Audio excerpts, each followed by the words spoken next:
Hi guys, എല്ലാവർക്കും പുതിയൊരു വീഡിയോയിലേക്ക് സ്വാഗതം. അപ്പോൾ നമ്മൾ ഇന്നലെ മോർണിംഗ് വ്ലോഗ് അപ്ലോഡ് ചെയ്തിട്ടുണ്ടായിരുന്നു. അപ്പോൾ അതിൽ നമ്മൾ പറഞ്ഞിട്ടുണ്ടായിരുന്നു നമ്മൾ മോർണിംഗ് ജിമ്മിൽ പോണ കാര്യങ്ങളൊക്കെ കേട്ടോ. അപ്പോൾ ജിമ്മിൽ പോയിട്ട് വന്നതിന് ശേഷമുള്ള ഒരു കാര്യങ്ങളാണ് ഇന്നത്തെ വീഡിയോയിൽ ഉൾപ്പെടുത്തിയിരിക്കുന്നത് കേട്ടോ. അപ്പോൾ ആഫ്റ്റർ വർക്കൗട്ട് വീട്ടിൽ വന്നതിന് ശേഷം നമ്മൾ റാഗി ദോശയാണ് കഴിക്കുന്നത്. അപ്പോൾ റാഗി ദോശയും ചമ്മന്തിയാണ് കഴിക്കുന്നത് കേട്ടോ. അപ്പോൾ പോകുന്നതിന് മുന്നേ നമ്മൾ ഒരു ഏത്തപ്പഴം പുഴുങ്ങിയത് കഴിച്ചിട്ടാണ് ജിമ്മിൽ പോകുന്നത്. അതിന് ശേഷമാണ് നമ്മൾ ഈ ഒരു റാഗി ദോശ കഴിക്കുന്നത്. അപ്പോൾ ജിമ്മിൽ പോകുന്നുണ്ടെങ്കിൽ പോലും നമ്മൾ ഹെവി ആയിട്ട് നമ്മൾ ഡയറ്റ് നോക്കുന്നില്ല. നമ്മൾ എന്നും വീട്ടിലുണ്ടാക്കുന്ന ഫുഡൊക്കെ ക്വാണ്ടിറ്റി കുറച്ച് തന്നെയാണ് കഴിക്കുന്നത്. പിന്നെ ഷുഗർ ഒഴിവാക്കിയെന്നേ ഉള്ളൂ, അല്ലാതെ ഹെവി ആയിട്ടുള്ള ഡയറ്റിംഗ് ഒന്നും എടുക്കുന്നില്ല.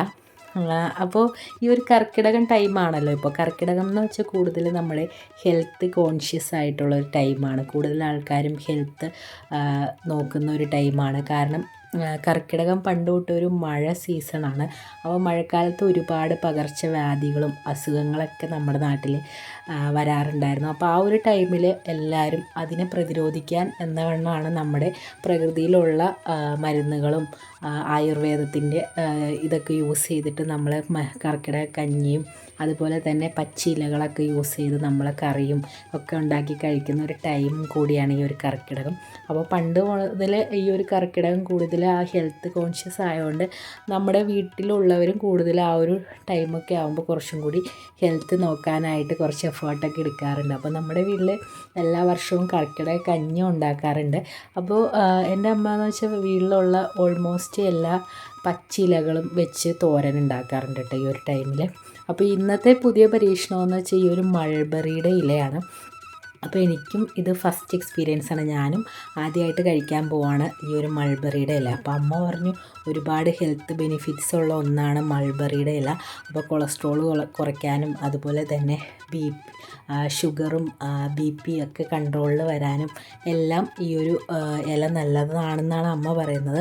അപ്പോൾ എനിക്ക് ഈ ഒരു മൾബറിയുടെ ഇല ഞാൻ ഇതുവരെ കഴിച്ചിട്ടില്ല. മൾബറിയുടെ ആ ഒരു പഴുത്ത് വരുമ്പോൾ ആ ചെറിയൊരു ഫ്രൂട്ട് മാത്രമേ ഞാൻ കഴിച്ചിട്ടുള്ളൂ. ഇല തോരൻ വെക്കാമെന്ന് തന്നെ അറിയുന്നത് ഇപ്പോൾ അമ്മ പറഞ്ഞതിന് ശേഷം കേട്ടോ. അപ്പോൾ ഞാൻ വിചാരിച്ചു ഒന്ന് കഴിച്ച് നോക്കാം എങ്ങനെയുണ്ടെന്ന് അറിയാം. അപ്പോൾ ഇതാ നമ്മുടെ വീട്ടിൽ തന്നെ മൾബറിയുടെ ഒരു തൈ ഉണ്ട്. അപ്പോൾ അതിൽ ചെറിയ തളിര ഇല കേട്ടോ. തളിര ഇല മീൻസ് അതിൻ്റെ ആ ഒരു കൂമ്പ് ഇലയാണ് എടുക്കുന്നത്, അല്ലാത്ത ഇലയൊന്നും നമ്മൾ യൂസ് ചെയ്യുന്നില്ല കേട്ടോ.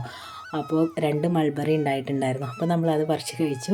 അപ്പോൾ തളിരിലയായതുകൊണ്ട് നമ്മുടെ മൾബറിയിൽ കുറച്ചേ ഉണ്ടായുള്ളൂ. അപ്പോൾ താഴെ ഒരു വലിയ മൾബറിയുടെ ഒരു മരമുണ്ട് താഴത്തെ വീട്ടിൽ.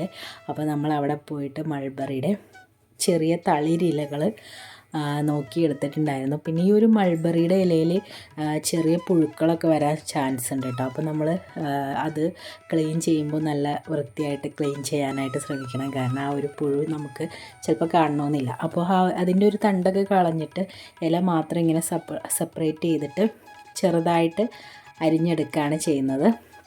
അപ്പോൾ കഴിഞ്ഞ പ്രാവശ്യം അമ്മ പ്ലാവിൻ്റെ കൂമ്പ് ഇലയൊക്കെ വെച്ചിട്ട് തോരൻ ഉണ്ടാക്കിയായിരുന്നു.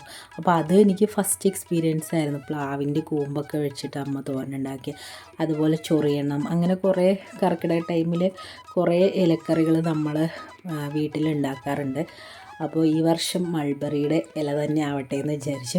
അങ്ങനെ മൾബറിയുടെ ഇല ഇതുപോലെ അരിഞ്ഞതിന് ശേഷം നമുക്ക് തോരനാണ് ഉണ്ടാക്കുന്നത് കേട്ടോ.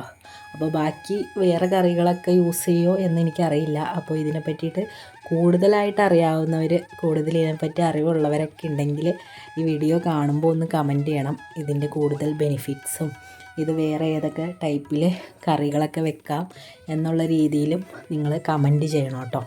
അപ്പോൾ അങ്ങനെ നമ്മൾ ഈ ഒരു ഇല ഇതുപോലെ അരിഞ്ഞെടുത്തിട്ടുണ്ട്. ഇനി നമുക്ക് സാധാ നോർമൽ നമ്മുടെ തോരൻ വെക്കുന്ന ടൈപ്പ് വെളിച്ചെണ്ണ ഒഴിച്ച് കടുകൊക്കെ ഇട്ട് ചെറിയ ഉള്ളിയും അതുപോലെ തന്നെ ചുവന്നുള്ളിയും നമ്മുടെ വെളുത്തുള്ളിയും കൂടി ഇട്ട് ഒന്ന് മിക്സ് ചെയ്ത്, ഒന്നില്ലെങ്കിൽ ഇടിച്ച മുളക് നമുക്ക് യൂസ് ചെയ്യാം കേട്ടോ, അല്ലെങ്കിൽ മുളക് പൊടിയും യൂസ് ചെയ്ത് മഞ്ഞൾപ്പൊടി ഉപ്പിട്ട് ഇതൊന്ന് ഇതായി വരുമ്പോൾ അതിനകത്തേക്ക് തേങ്ങ ഇട്ട് കൊടുക്കുക. തേങ്ങയും കൂടി ഇട്ട് ഒന്ന് നന്നായിട്ട് മിക്സാക്കി എടുത്താൽ മതി. അപ്പോൾ വളരെ സിമ്പിളായിട്ടുള്ളൊരു തോരനാണ്. അപ്പോൾ കർക്കിടകത്തിലൊക്കെ കൂടുതൽ ഹെൽത്തൊക്കെ നോക്കുന്ന കുറച്ച് പേരൊക്കെ ഉണ്ടെങ്കിൽ നിങ്ങൾക്ക് ഈ ഒരു റെസിപ്പി ട്രൈ ചെയ്യാവുന്നതാണ്. അപ്പോൾ നമ്മളുടെ ഉച്ചയുടെ ലഞ്ചിലെ മെയിൻ ഐറ്റം എന്ന് പറഞ്ഞാൽ ഈ ഒരു തോരൻ തന്നെയാണ്. അപ്പോൾ അങ്ങനെ നമ്മുടെ ഐറ്റംസൊക്കെ റെഡിയായി. നമ്മുടെ തോരൻ ഓൾമോസ്റ്റ് റെഡി ആയിട്ടോ. അപ്പോൾ ഇനിയുള്ള ദിവസങ്ങളിൽ നമ്മൾ കർക്കിടക കഞ്ഞിയും കൂടുതൽ കർക്കിടകത്തിൽ കഴിക്കുന്ന ഇലക്കറികളുടെയൊക്കെ റെസിപ്പി ആയിട്ട് വരുന്നതായിരിക്കും. അപ്പോൾ നമ്മുടെ ചാനൽ ഇതുവരെ സബ്സ്ക്രൈബ് ചെയ്യാത്തവരുണ്ടെങ്കിൽ എന്തായാലും സബ്സ്ക്രൈബ് ചെയ്യണം. അതുപോലെ ഈ ഒരു വീഡിയോ നിങ്ങൾക്ക് ഇഷ്ടപ്പെടുകയാണെങ്കിൽ ലൈക്ക് ചെയ്യാനും കമൻറ്റ് ചെയ്യാനും സബ്സ്ക്രൈബ് ചെയ്യാനും മറക്കല്ലേ. അപ്പോൾ നമ്മുടെ തോരനൊക്കെ റെഡിയായി. അപ്പോൾ നമ്മൾ ജിമ്മിൽ പോയാലും നമ്മൾ ചോറൊന്നും കട്ട് ചെയ്യണില്ല കേട്ടോ. ചോറിൻ്റെ ക്വാണ്ടിറ്റി വളരെ കുറച്ചിട്ടാണ് നമ്മൾ എടുത്തിട്ടുള്ളത്.